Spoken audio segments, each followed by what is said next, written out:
Right ఇక IPL 2026 గొప్ప ఆరంభాన్ని ఇచ్చింది. మొదటి మ్యాచ్లోనే పరుగుల వరద పారింది. ఇక చిన్నస్వామి స్టేడియం వేదికగా జరిగినటువంటి మ్యాచ్లో హైదరాబాద్ పై royal challengers Bengaluru grand victory సాధించింది. దీంతో ఐపీఎల్ అభిమానులకు ఫస్ట్ నుండి థ్రిల్ ఇచ్చిందని చెప్పాలి. అయితే ఐపీఎల్ నేడు రెండో match Mumbai versus KKR match జరగనుంది.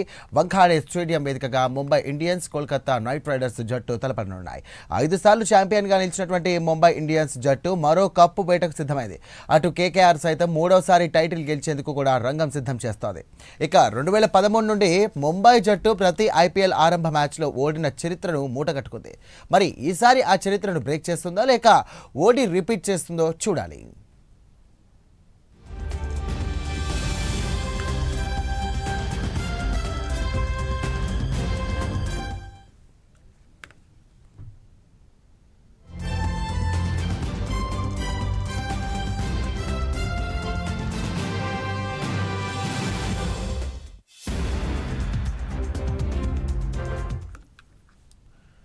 రైట్ ఇక హార్దిక పాండ్యా నేతృత్వంలోని ముంబై అన్ని విభాగాల్లోనూ బలంగా ఉంది. రోహిత్, అలాగే రెక్టలాన్, సూర్యకుమార్, తిలక్ వర్మ, హార్దిక్ వంటి వారితో ఆ జట్టు బ్యాటింగ్ ఇక దుర్భేద్యంగా కనిపిస్తోంది. బౌలింగ్లో బుమ్రా ముంబై జట్టుకు ప్రధాన బలంగా చెప్పవచ్చు.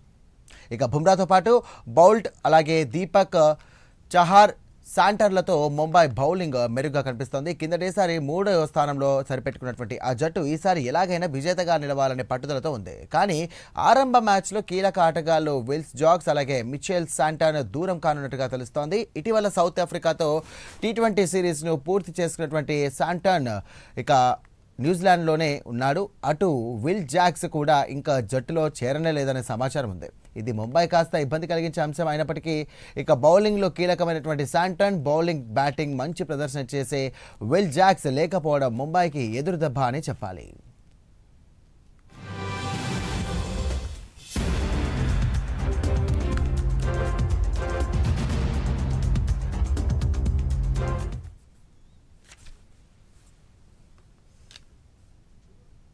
రైట్, ముంబై ఎదుర్కొంటున్నటువంటి ఈ సమస్యలు ఇక కేకేఆర్ టీంకు కొంత ఊరటనిచ్చినప్పటికీ ఆ టీంకి కూడా గాయాల సమస్యలతో సతమతమవుతుంది. హర్షిత్ రాణా, అలాగే ఆకాష్ దీప్ వంటి ఇండియన్ స్పీడ్ బౌలర్స్, ఇక ఇండియన్ స్పీడ్ స్టార్స్ టోర్నీ మొత్తానికి కూడా దూరమయ్యారు. 18 కోట్లు వెచ్చించి కొన్న శ్రీలంక పేసర్ మతీషా పతిరానా ఇంకా జట్టుతో కలవడం లేదు. ముంబైని నిలువరించడం కోల్కతాకు సవాలే. ఇక రహనే నేతృత్వంలోని నైట్ రైడర్స్కు బౌలింగ్ పెద్ద సమస్య. ఇక ముస్తాఫిజురును వదిలేయడం, హర్షిత్ రాణా, ఆకాష్ దీప్ గాయాలతో దూరం కావడంతో కోల్కతా బౌలింగ్ బలహీనపడింది. పేసర్ పతిరానా తొలి 2 మ్యాచ్లకు కూడా దూరం కానున్నాడు. స్పిన్నర్ వరుణ్ చక్రవర్తిపై ఆ జట్టు చాలా ఆధారపడుతోంది. అయితే బ్యాటింగ్లో మాత్రం కేకేఆర్ జట్టు బలంగా కనిపిస్తోంది. ఫిన్ అలెన్, అలాగే Rahane, green, Rinku, పావెల్తో batting lineup భీకరంగా కనిపిస్తోంది. మరి బౌలింగ్ కాస్త మంచి ప్రదర్శన చేస్తే కనుక ముంబైపై గెలిచే అవకాశాలు లేకపోలేదు.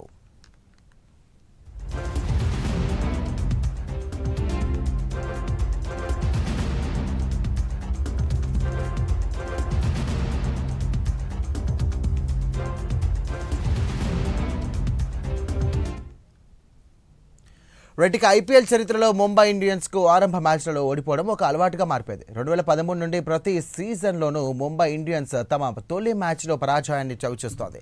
2013 నుండి 2025 వరకు ఆడినటువంటి ప్రతి ఆరంభ పోరులోనూ ముంబై ఓడిపోయింది. ముంబై ఇండియన్స్ చివరిసారిగా 2012లో చెన్నై సూపర్ కింగ్స్ పై తమ ఆరంభ మ్యాచ్లో విజయం సాధించింది. 2025 సీజన్ ఆరంభ మ్యాచ్లో కూడా Mumbai Indians Chennai super Kings చేతిలో ఓడిపోయి ఈ చెత్త రికార్డును కొనసాగించింది. కోల్కతా నైట్ రైడర్స్తో జరిగే మ్యాచ్ ఈ శాపం తొలగిపోతుందా లేదా అని అభిమానులు ఆసక్తిగా ఎదురుచూస్తున్నారు. 2 టీంల మధ్య బలాబలాలు చూసుకుంటే కనుక ఇప్పటిదాకా 35 ఐపీఎల్ మ్యాచ్లు జరగగా వాటిలో ముంబై ఇండియన్స్ కేవలం 24 సార్లు, కోల్కతా నైట్ రైడర్స్ ఇక 11 సార్లు విజయం సాధించారు.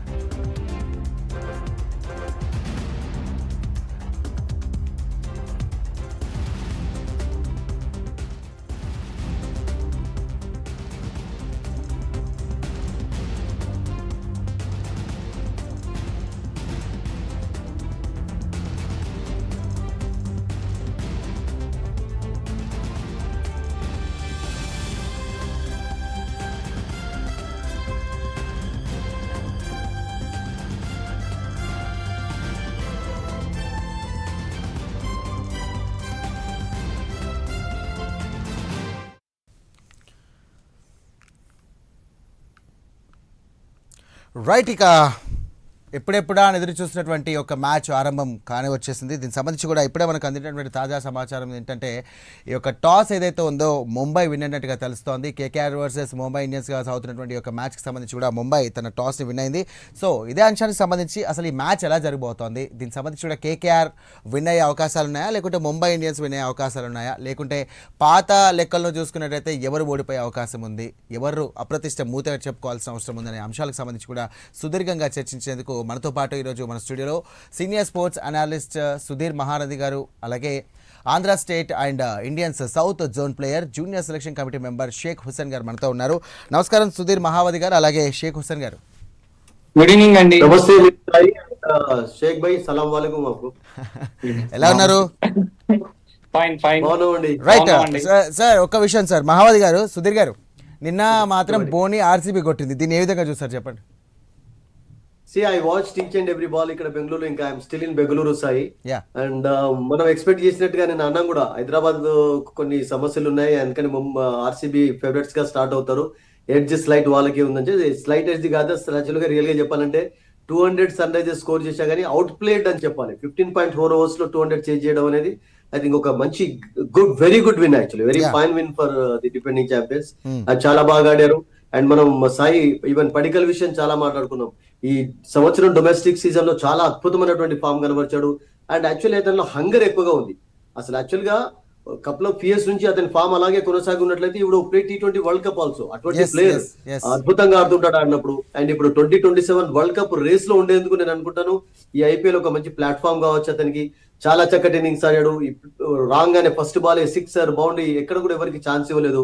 సో అతని ఫామ్ నేను అనుకుంటాను ఇదే రకంగా కొనసాగినట్లయితే RCB will be very happy. Actually bowling లో వాళ్ళకు షేక్ హుస్సేన్ గారు యాక్చువల్లీ ఏదో కూడా లేకున్నా కానీ డఫీ చాలా అద్భుతమైనటువంటి బౌలింగ్ కనబడతారు. నిజంగా సార్, వేరే లెవెల్ ఆడారు. అసలు ప్రతి బాల్ కూడా ఎటు వెళ్తుంది అని ఎగ్జైట్మెంట్ లో టెన్షన్ లో చాలా మంది ఉన్నారు ఆ స్టేడియంలో నిజంగా చెప్పాలంటే. అబ్సల్యూట్లీ జామ్ ప్యాక్ ఒక 11 seats of course in memory of last year జరిగినటువంటి ఇన్సిడెంట్ వాళ్ళ కొరకు వదిలేశారు అంతేగాని మిగతాదంతా కూడా ఎక్కడ కూడా మీకు అసలు యాక్చువల్గా ఇట్లా ఇసుక రాలే అది కూడా లేకుండా అంత ఫుల్ జామ్ ప్యాక్డ్ స్టేడియం అయిపోయింది. అవుట్ సైడ్ స్టేడియం కూడా చాలా మందికి పాపం టికెట్ లేక, ఎందుకంటే మన అందరికీ తెలుసు బెంగళూరులో ఎప్పుడు కూడా క్రికెట్ మ్యాచ్ అలాగే కొనసాగుతుంటాయి. అండ్ అద్భుతమైనటువంటి ఫెసిలిటీస్ కనబడతాయి. ఎక్కడ కూడా సెక్యూరిటీ ప్రాబ్లం లేకుండే చాలా చక్కగా అందరినీ మంచి హాస్పిటాలిటీ కనబర్చి వాళ్ళను స్టేడియం లోకి తీసుకువెళ్ళడం చూసాం. అండ్ చాలా చాలా మార్పులు సెక్యూరిటీ సిబ్బందిలో కూడా. అండ్ ఎక్కడ ఎవరికి సమస్యలు ఏం రాలేదు, హాయిగా మ్యాచ్ ఎంజాయ్ చేశారు. విరాట్ కోహ్లీ బ్యాటింగ్ ఎంజాయ్ చేశారు, పడికల్ బ్యాటింగ్ ఎంజాయ్ చేశారు, ఈశాన్ కిషన్ బ్యాటింగ్ ఎంజాయ్ చేశారు. Tuffy spell. So it was very good match Sai, డౌటే లేదు. రైట్. షేక్ హుస్సేన్ గారు, ఒక విషయం, నిన్నటి మ్యాచ్ గురించి ఇది లాస్ట్ క్వశ్చన్ నేను చెప్పాలంటే, సో ఎస్ఆర్హెచ్ వర్సెస్ ఆర్సీబీ జరిగింది కదా. సో ఎస్ఆర్హెచ్ ఇంకా కాస్త పుంజుకునే అవకాశం ఉంటే బాగుంటుండే అని అనిపించింది మనకి. 200 పరుగులు చేశారు. ల్యాక్ ఆఫ్ బౌలింగ్ మూలంగా they have lost the match, అంతేనా? అంటే మామూలుగా ఫీల్డింగ్ విషయంలో కానివ్వండి, బౌలింగ్ విషయంలో కానివ్వండి, లేకపోతే బ్యాటింగ్ విషయంలో ఎక్కడ దెబ్బతీసే అవకాశం కనిపించింది అనొచ్చు? బ్యాటింగ్ లో బాగానే పర్ఫార్మ్ చేశారు. They have got lot of runs. Bowling loan fielding లో కొద్దిగా ఫస్ట్ నుంచే they have started attacking. RCB వాళ్ళు ఫస్ట్ నుంచే అటాకింగ్ స్టార్ట్ చేశారు. అక్కడ దే హావ్ కొద్దిగా అంత టైట్ ఫీల్డింగ్ కూడా అనిపించలేదు నాకు తెలిసి. ఆర్సీబీ వెన్ ఎస్ఆర్హెచ్ బ్యాటింగ్ చేసినప్పుడు ఆర్సీబీకి సంబంధించి టైట్ ఫీల్డింగ్ కూడా అంత అనిపించలేదు నాకైతే. అంటే 20 overs లో 200 runs అంటే almost all it's a very big score. Yeah, వాళ్ళు కొద్దిగా లేజీగా తీసుకుంటాము, ఫీల్డింగ్ సరిగ్గా చేయకపోతాం, బౌలింగ్ కొద్దిగా క్యాజువల్ గా వేస్తాం జరిగింది. అలా కాకుండా right from the first power play లోనే దానికి మంచి రన్స్, తక్కువ రన్స్ ఇచ్చి ఉంటే definitely they have one the match. Okay, right. Today's match గురించి మాట్లాడుకుందాం సుధీర్ గారు. సో ముంబై టాస్ విన్ అయింది. సో ఒక ఫస్ట్ క్వశ్చన్ ఏంటంటే, టాస్ కీలకం అనుకోవచ్చా, లేకుంటే జట్టు బ్యాటింగ్ డెప్త్ పైన ఈ యొక్క మ్యాచ్ ఆధారపడింది అనుకోవచ్చా? ఇప్పుడు మీరు అఫ్కోర్స్ నేను మీతో డిస్కషన్ లో ఉన్నా కనుక టీం ఎవరున్నారు ఏదో మీరే చెప్పాలి సాయి. టాస్ గెలిచి ముంబై గెలిచింది, టాస్ గెలిచేసింది. ముంబైకి సంబంధించి కూడా టాస్ గెలిచినట్టుగా మనకు అప్డేట్ అందింది ఇప్పుడే. సో దీనికి సంబంధించి ఒకవేళ బ్యాటింగ్ తీసుకుంటే కనుక, లేకుంటే బౌలింగ్ తీసుకుంటే ఏది తీసుకుంటే బాగుంటుంది? రైట్, 1 minute ఇప్పుడే చెప్తున్నాను నేను. మోస్ట్లీ బ్యాటింగ్ తీసుకుంటారు, బ్యాటింగ్ ఉంటుంది. వాంఖేడ్ స్టేడియం కాబట్టి నేనైతే చూడలేను కదా ఇప్పుడు. Yes yes yes. సో ఎట్లా ఉండబోతుంది ఒకవేళ ఈ మ్యాచ్లో ఎలా ఉండబోతుంది? సరే టాస్ గురించి మనం మాట్లాడుకుందాం. ఒకవేళ ఎంఐ కానివ్వండి కేకేఆర్కి సంబంధించి కూడా ఈ మ్యాచ్ ఎలా ఉండబోతుంది? ఐ థింక్ మీరు చెప్పారు కదా కొన్ని సమస్యలు ఉన్నాయి ముంబైకి ఎర్లీలో Yes. జాక్స్ ఆడకపోవచ్చు అవి అని చెప్పారు కదా, బట్ టీం విషయం అయితే మనకు తెలియదు ఎవరిని తీసుకున్నారు, ఇప్పుడు పార్ట్నర్స్ ఎవరు ఉన్నారో. ముంబై అఫ్ కోర్స్ చాలా స్ట్రాంగ్ గానే కనబడుతుంది ఈ సంవత్సరం. అండ్ వాళ్ళకు నేను అనుకుంటాను as that IPL progresses I think Shaik bhai will agree. వాళ్ళకు కొన్ని సమస్యలు ఏముంటాయంటే రికల్టన్ అండ్ క్వింటన్ డి కాకుండా ఎక్కడ అడ్జస్ట్ చేస్తారు. ఇద్దరు కూడా South African left handed batters and ఇద్దరు కూడా క్వింటన్ డికాక్ గతంలో కూడా ముంబై ఆడాడు. ముంబైకి ఆడినప్పుడల్లా రోహిత్ శర్మ తోటి ఓపెనింగ్ చేశాడు. ఆ తర్వాత ఈశాన్ కిషన్ రావడం చూసాం ముంబైకి. Ishan of course is playing for Hyderabad. Yeah. So వీళ్ళు టాప్ ఆర్డర్ లో మాత్రమే ఆడగలుగుతారు. రికల్టన్ ను మీరు మిడిల్ ఆర్డర్ లో లోవర్ ఆర్డర్ లో తీసుకురాగలరు. బికాస్ బాల్ కొత్తగా ఉన్నప్పుడు first down is okay, opening అయితే చాలా ఇష్టపడతాడు అతను, డౌట్ లేదు.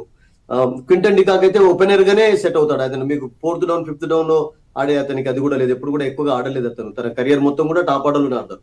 సో వీళ్ళిద్దరిని మీరు యాజ్ అ బ్యాటర్స్ గా మీరు అడ్జస్ట్ చేసినట్లయితే రేపు ఫ్యూచర్ లో మీకు ఆఫ్ఘనిస్తాన్ ఆఫ్ స్పిన్నర్ ఉన్నాడు, ట్వెంట్ బోల్ట్ ఉన్నాడు, బాష్ ఉన్నాడు, జాక్స్, వీళ్ళందరినీ అడ్జస్ట్ చేయడం అనేది కొంచెం కష్టం అవుతుంది. అంటే ఫామ్ లో ఉన్నాళ్ళని తీసుకుంటారా? ఎందుకంటే జాక్స్ లాంటి వాళ్ళనైతే ఒకవేళ ఫర్ ఎగ్జాంపుల్ టోటల్ గా ఫిట్నెస్ కనబడి వచ్చిన తర్వాత ఆడినట్లయితే ఈ will be the regular member actually I think. So అట్లాగే ముజఫర్ లాంటి ఒక ఆఫ్ స్పిన్నర్ ఉన్నాడు, అతను కూడా నేను అనుకుంటాను కీలకంగా మారవచ్చు. బట్ ముంబైలో ఆడుతున్నప్పుడు స్పిన్నర్స్ రోల్ ఎక్కువగా ఉండకపోవచ్చు సార్, ఎందుకంటే ముంబై ఎక్కువగా పేసర్స్ కు అంటే మనకు వచ్చిన ఇప్పుడు మనకు అప్డేట్ వచ్చేసింది already. So Mumbai toss win అయితే కనుక బౌలింగ్ ఎంచుకుంది. సో ఈ హార్దిక్ పాండ్యాకి సంబంధించినటువంటి స్టాండ్ ఏ విధంగా ఉండవచ్చు? అంటే బౌలింగ్ ఎందుకు ఎంచుకున్నాడు అనుకోవచ్చు? అంటే మీ అంచనా ముంబైలో కొంచెం డ్యూ ప్రభావం ఎక్కువ ఉంటుంది, డ్యూ ఎక్కువగా ఉంటుంది. అండ్ ఫస్ట్ మ్యాచ్ కనుక ఐ థింక్ చేసింగ్ కొంచెం ఈజీ అని భావించాను, ఎందుకంటే డ్యూ అనేది చాలా చాలా సమస్య. అండ్ డ్యూ ప్రాబ్లం ఉన్నప్పుడు డెఫినెట్లీ సెకండ్ టైం బౌలింగ్ చేయడం కొంచెం ఇబ్బందికరంగా ఉంటుంది, అంటే బాల్ గ్రిప్ చేయడం చాలా కష్టంగా ఉంటుంది. సో అందుకని Mumbai might have taken that decision. And first match కనుక ఐ థింక్ అండ్ ఇంతకుముందు మీరు చెప్పినట్టుగా మరి ఫస్ట్ మ్యాచ్ లో ఎప్పుడు కూడా వాళ్ళు ఓడిపోవడం ఎక్కువగా చూస్తుంటాం మనం ఐపీఎల్ లో. సో ఆ జింక్స్ ను బ్రేక్ చేయడానికి నేను అనుకుంటాను ఒకవేళ టోటల్ ఫర్ ఎగ్జాంపుల్ బిగ్ చేయకుండా ఉన్నట్లయితే కోల్కతా దాన్ని చేంజ్ చేయడం ఈజీ అని చెప్పి వాళ్ళు భావించుంటారు. ఎందుకంటే నిన్న కూడా మనం చూసాం ఆర్సీబీ చాలా ఎఫర్ట్లెస్ గా చేంజ్ చేయగలిగారు అసలు యాక్చువల్ గా. అండ్ హైదరాబాద్ కు ఎస్ షేక్ భాయ్ చెప్పినట్టుగా ఒక బౌలర్ లేకుండా తక్కువ కనబడ్డాడు, అందులో డౌట్ లేదు. యంగ్స్టర్స్ అనుకున్నట్టుగా పర్ఫార్మ్ చేయలేదు. So that may be one of the reasons actually Sai, because dew always is a problem in Mumbai. Right. Shaik Hussain garu, దాదాపు Mumbai Indian versus and KKR versus చూసుకున్నట్టయితే దాదాపు 35 మ్యాచ్లు అయ్యాయి. సో ఇందులో 24 విన్ అయ్యారు. సో ఈ సంఖ్యని పెంచే అవకాశం మనకు కనిపిస్తుందా? సో ఇప్పుడు జరగబోయే ఈ యొక్క ఐపీఎల్ మ్యాచ్లో వీళ్ళిద్దరు పర్ఫార్మెన్స్ ఏ విధంగా ఉండవచ్చు? డెఫినెట్లీ యాక్చువల్లీ వాంకేట్ స్టేడియం అంటేనే ఇట్స్ ఏ బ్యాటింగ్ వికెట్ అండి. Yeah, now they have taken bowling అంటే wicket it might be change. వాళ్ళు బౌలింగ్ ఏమన్నా ప్రిఫరెన్స్ ఉండిద్దని బౌలింగ్ తీసుకొని ఉంటారు. యాక్చువల్లీ వాంకేడ్ లో you will be getting lot of runs. మనం చూస్తే వరల్డ్ కప్ సెమీఫైనల్స్ లో కూడా lot of runs, they got lot of runs వచ్చినాయి. వీళ్ళు ఎందుకు చేంజ్ చేశారు మరి? వికెట్ ఏమన్నా ఫాస్ట్ బౌలింగ్ కి సపోర్ట్ చేయొచ్చు. Actually most of the time Wankhede stadium అనేది ఫాస్ట్ బౌలర్ కి సపోర్ట్ చేసిద్ది. అండ్ వీళ్ళు చేసింగ్ బాగా చేద్దాం, మనం రన్స్ టార్గెట్ పెట్టుకొని మనం గెలుద్దాం అని చెప్పి ముంబై ఇండియన్స్ అలా అయినా ప్లాన్ చేసి ఉండిద్ది. తక్కువకి ఆల్అౌట్ చేసి వాళ్ళని రిస్ట్రిక్ట్ చేసి 140కో 150కో రిస్ట్రిక్ట్ చేసి వీ కెన్ చేజ్ అని చెప్పి ప్లాన్ గా మనం చేసుకోవచ్చు అని చెప్పి కూడా ముంబై ఇండియన్స్ ఆ డెసిషన్ తీసుకుని ఉండొచ్చు. రైట్. ఇంకో విషయం చెప్పుకున్నట్టయితే కనుక ఇందులో మనకు కీలకమైనటువంటి ప్లేయర్స్ ఉన్నారు షేక్ హుసేన్ గారు. ఒకటి హార్దిక్ పాండ్యా అండ్ తిలక్ వర్మ కానివ్వండి, రెల్స్ పావెల్ కానివ్వండి, సౌరభ్ కానివ్వండి, దూబే కానివ్వండి, తేజస్వి కానివ్వండి, వీళ్ళందరూ కూడా కీలకమైనటువంటి ప్లేయర్సే. సో వీళ్ళ పర్ఫార్మెన్స్ ఏ విధంగా ఉండబోవచ్చు? ఇప్పుడు కేకేఆర్ కి లెస్ టార్గెట్ లో వాళ్ళని గనక ఆల్అౌట్ చేయగలిగితే వీళ్ళు ప్లాన్ చేసుకొని they will complete the innings అండి. అలా ప్లాన్ చేసి ఉంటారు వీళ్ళు. ఎందుకంటే హార్దిక్ పాండ్యా గానీ తిలక్ వర్మ గానీ they are a very good finishers. Okay, definitely ఆ స్కోర్ ని టార్గెట్ చూసుకొని కరెక్ట్ గా ప్లాన్ చేసుకుని they want to complete the match. And today's match definitely I think Mumbai Indians will won the match. Right. Break తీసుకునే ముందు సుధీర్ గారు మీకు ఒక క్వశ్చన్ అండి. హార్దిక్ పాండ్యాకి సంబంధించి కూడా రీసెంట్గా ఇండియా మ్యాచ్ కూడా గెలవడం జరిగింది. సో ఆ జోష్తో కనుక ఇప్పుడు ఇలా పర్ఫార్మెన్స్ చేస్తే ఎలా ఉండవచ్చు? I think it's been always fantastic. IPL start అయినప్పటి నుంచి కూడా మీకు హార్దిక్ పాండ్యా ఐపీఎల్ స్టార్ట్ చేసినప్పటి నుంచి I think one of the star batters గా, one of the star allrounders గా కొనసాగుతున్నాడు. అండ్ అదే పర్ఫార్మెన్స్ చాలా సార్లు మీరు చెప్పినట్టుగా సాయి ఇండియన్ టీమ్ ఆడుతున్నప్పుడు అతడు రిపీట్ చేయడం జరిగింది. అండ్ ఇప్పుడు కూడా ఐపీఎల్ లో అతడు ఫెయిల్ అయినటువంటి దాఖలాలు చాలా తక్కువ ఉన్నాయి. అండ్ దట్టు ఫస్ట్ టైం అతనికి కెప్టెన్సీ అవకాశం వచ్చినప్పుడు కూడా గుజరాత్ ను గెలిపించాడు. అండ్ ముంబై అతని కెప్టెన్ చేయడానికి కూడా బికాస్ యంగ్స్టర్ అండ్ ఫ్యూచర్ ను దృష్టిలో ఉంచుకుని అతని కెప్టెన్ గా చేశారు.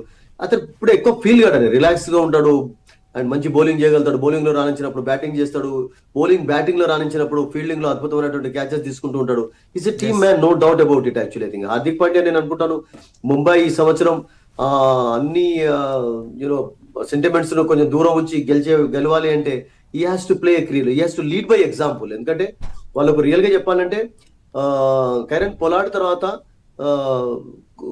అంటే కైరన్ పొలార్డ్ ఎప్పుడైతే ముంబై నుంచి రిటైర్ అయిపోయినాడో ఆ తర్వాత కొన్ని అఫ్కోర్స్ ఇప్పుడు టీంలో మెంటర్ గా ఉంటున్నాడు, కానీ ఆ తర్వాత కొన్ని సమస్యలు వాళ్ళు ఎదుర్కొంటూ వచ్చారు. అటువంటి ఫినిషర్ లేకపోవడం చాలా చాలా అదైపోయింది. అండ్ ఆ రోల్ నేను అనుకుంటాను హార్దిక్ పాండ్యా ఫినిష్ చేయగలుగుతాడు. ఎందుకంటే హార్దిక్ పాండ్యాకి ఎబిలిటీ ఉంది అండ్ ఈ కెన్ బ్యాట్. థర్డ్ డౌన్ నుంచి మీరు సెవెంత్ డౌన్ వరకు ఎక్కడ బ్యాటింగ్ చేయమంటే కూడా చేయగలుగుతాడు. ఒక్కొక్కసారి టాప్ లో కూడా ఆడే కెపాసిటీ స్టార్టింగ్ లో వచ్చినప్పుడు అట్లా ఆడాడు కూడా. So I think his role is going to be very key for. చూద్దాం మరి మనం కూడా ఈసారి మరి ఈ రోజు రాత్రి తెలిసిపోతే ఎంఐ లేకుంటే కేకేఆర్ ఎవరు గెలుస్తారు అనేది. థ్యాంక్ యూ సుధీర్ మహావతి గారు, అలాగే థ్యాంక్ యూ షేక్ హుసేన్ గారు, thank you for valuable time. So చూసారు కదా, చూద్దాం మరి ఈ రోజు